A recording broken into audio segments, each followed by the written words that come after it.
Davis, Ed Malloy, and Brian Forte, the officials. LeBron will bring it up court. Going to be interesting to see what they run, Doris. First play of the game. Well, whatever they're running, I think they need to do it more crisply than they did in the first quarter of game 2. LeBron guarded by Brooks, gets downhill. Little float game is pure. So it is Hollywood, and Darvin Ham knows how to script.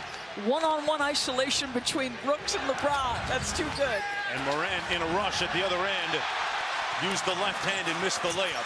Lakers have numbers coming back the other way.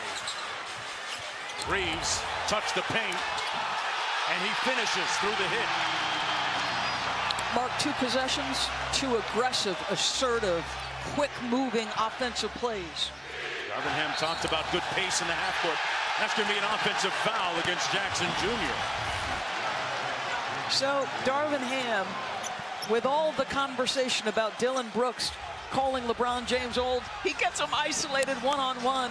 And then the Lakers, to me, are at their best running with pace. And I don't just mean that in transition, it means semi-transition and when they're forced to execute here. There's LeBron off the dribble handoff action, picked up by Xavier Tillman. Davis has a mismatch. LeBron slams the brakes, and he's got 4 quick ones. I'm not sure what he said to Dylan Brooks pregame, but his game is doing the talking right now. Lakers up 6-0. Bane off the step-up screen, shoots an air ball. A deep 3, LeBron. Reeves with the loose ball rebound.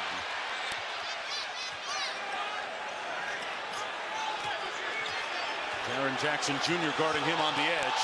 Reeves with a little floater. Jaren Jackson Jr. recently named the NBA's Defensive Player of the Year, the 2nd youngest player ever to win the award. Morant with the left-hand dribble goes right. Had it knocked away. And interesting that he would turn it over going to his right there, Doris. And Mark, right as he was in the decision-making process, it looked like he lost control of the ball. And that opened a window to get the strip. Now, the defender was stepping toward him anyway, but this is something to keep an eye on. Watch the ball late in the possession, right? He doesn't have command of it right there in that instance. Now, we have to watch it as a trend. Right. We've seen a lot of John Morant play in the past. His handle extremely tight, much tighter than he showed right there on that sequence. It's going to be Jackson Jr. and Davis jumping it up. Thanks to the fact that we've got a sellout crowd here at Crypto.com Arena. First time in the LeBron era in the postseason that they have a full building with a live crowd. Mark Davis trying to straighten it out. And it comes to the Lakers.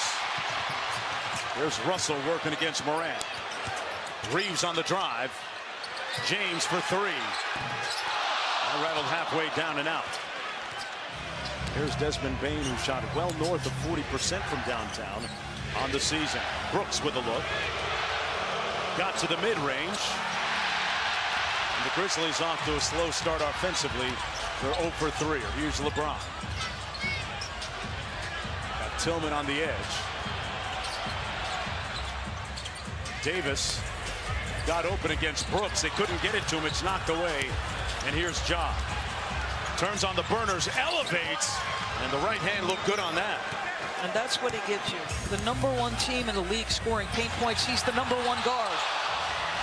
Let's call it a pass to LeBron, Yeah. who has 6 now.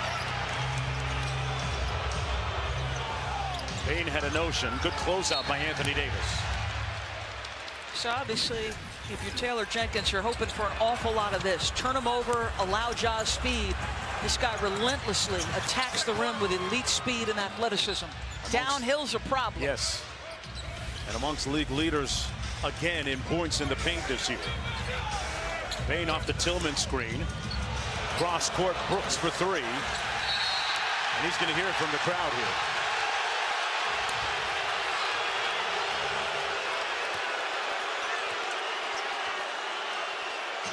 Mark, one of the things that the Lakers have done mostly successfully here, and it's key because one of the strengths of Memphis is its physicality.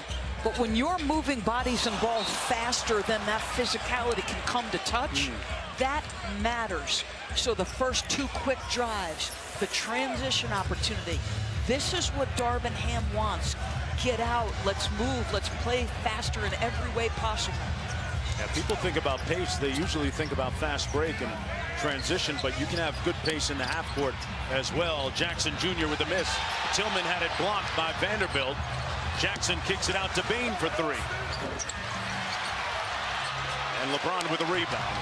Memphis 1 of 8 from the field. Now here's the guy for the Lakers, Russell, with a nice feed. And a foul inside. D'Angelo Russell, at some point, by law of average, will shoot better than he is right now.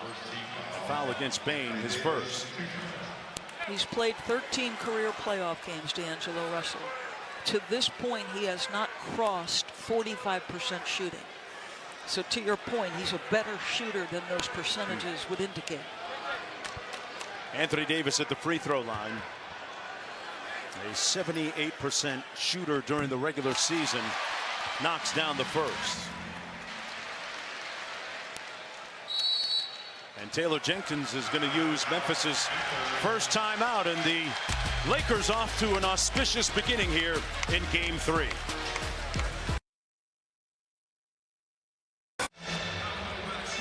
Welcome back to Crypto.com Arena. This series has certainly been electric on the floor, and it's bled a little bit into the post-game comments because Dylan Brooks, he said that LeBron James is old and that he won't respect him until he gives him 40. So this is how fans in Crypto.com Arena greeted him today in warm-ups.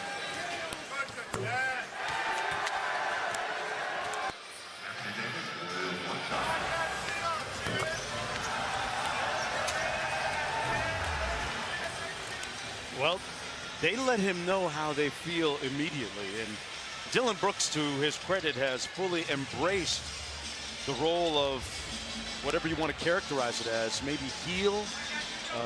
But I'll tell you this about Brooks.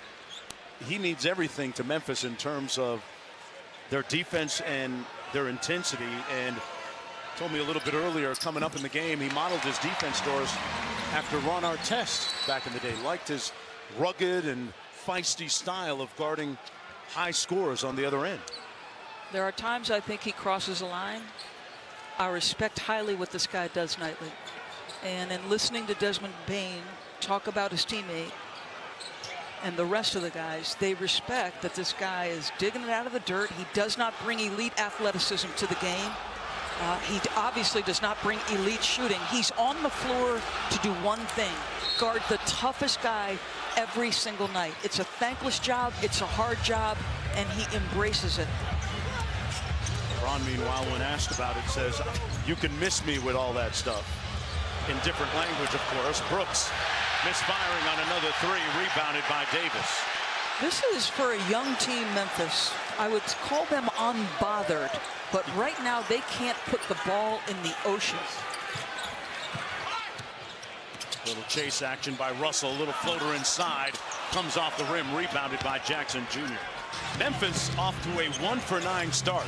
Desmond Bain misses the mark as well. I think that's the right idea, Mark. Don't settle for jump shots. He mishandled it, so it made it a tougher move. Anthony Davis, that's a tough shot to stop, but he left it short. Anthony Davis out of the gate. 0 for 1, that was his first field goal attempt. Ja stopped up in the paint, one more to Brooks, and he walked with it. Here's tomorrow's playoff schedule. All game 4s on ABC. It's the Cavs and Knicks at 1 p.m. Eastern time, followed by Kings and Warriors at 3:30. Then on TNT, Celtics Hawks, followed by Nuggets and Timberwolves at 9:30 p.m. Eastern time. Russell will bring it into the front court. Guarded by Bain. Little staggered screens. Russell got to the lane and laid it in.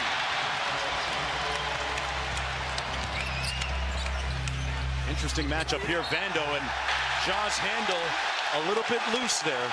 That's twice now, Doris, that he's lost the handle. What do? You put a guy who can put a ton of ball pressure on with great length and athleticism, and you meet him as soon as he comes across the half-court line. He's got nowhere to go.